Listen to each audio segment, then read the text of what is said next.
ان کے بزرگوں نے بھی صرف یہ ترجمے کیے ہیں، اور وہ آپ آج گوگل سے بھی کروا سکتے ہیں. گوگل میں آپ عربی کی عبارت ڈالیں، وہ آپ کو 100 زبانوں میں، ان کے بزرگوں کو تو 1 یا 2 زبانیں آتی تھی نا، گوگل کو ساری زبانیں آتی ہیں. یوٹیوب حافظہ اللہ تعالی و گوگل دامت.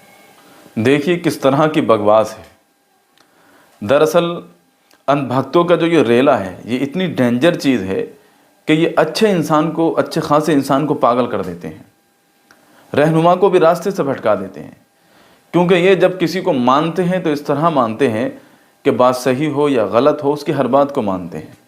اور جب کسی انسان کی ہر بات کو مانا جاتا ہے، چاہے صحیح ہو یا غلط ہو، تو پھر وہ بھی سوچتا ہے کہ اب احتیاط کرنے کی کیا ضرورت ہے، جو جی میں آتا ہے وہ بولتا ہے. اس طرح یہ سمجھدار انسان کو بھی پاگل بنا دیتے ہیں، اور جس کو نہیں مانتے ہیں تو بازاروں پر، چوراہوں پر، فیس بک پر، واٹس ایپ پر، ہر جگہ پر اس کی برائی کرتے ہیں. انجینئر صاحب نے کہا کہ بزرگوں نے کیا ہی کیا ہے، ترجمے ہی تو کیے ہیں. ترجمہ تو گوگل بھی کر سکتا ہے. تو آئیے چند آیتوں کا ترجمہ گوگل سے کر کر دیکھتے ہیں گوگل اس میں کیا ترجمہ دیتا ہے. تو یہ چند آیتیں ہیں: وَالسَّمَاءِ ذَاتِ الْبُرُوجِ وَالْيَوْمِ الْمَوْعُودِ وَشَاهِدٍ وَمَشْهُودٍ قُتِلَ أَصْحَابُ الْأُخْدُودِ.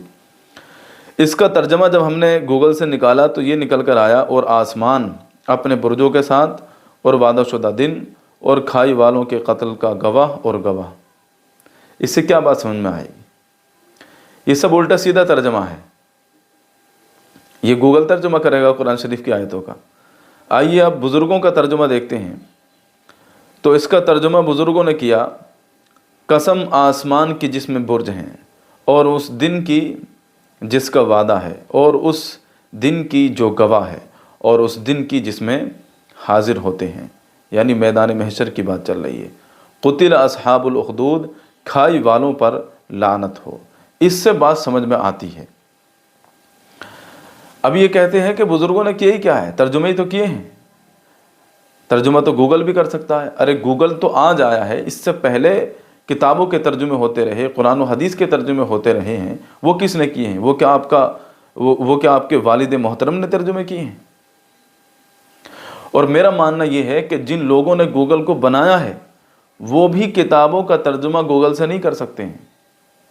دنیا میں آپ کوئی کتاب ایسی نہیں دکھا سکتے کہ جس کا ترجمہ گوگل نے کیا ہو اور اس پر یہ لکھا ہوا ہو کہ اس کا ترجمہ گوگل کے ذریعے کیا گیا ہے.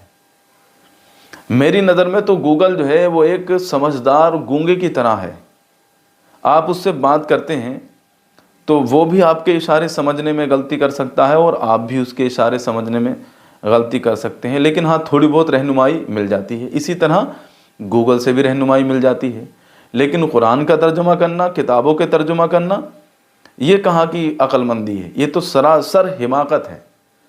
لیکن مجھے یقین ہے، اندھ بھکتوں کی اندھ بھکتی پر پورا یقین ہے کہ وہ بزرگوں کے ترجمے کو صحیح نہیں مانیں گے، وہ گوگل کے ترجمے کو ہی صحیح ٹھہرائیں گے. کیونکہ انجینئر صاحب نے کہا ہے.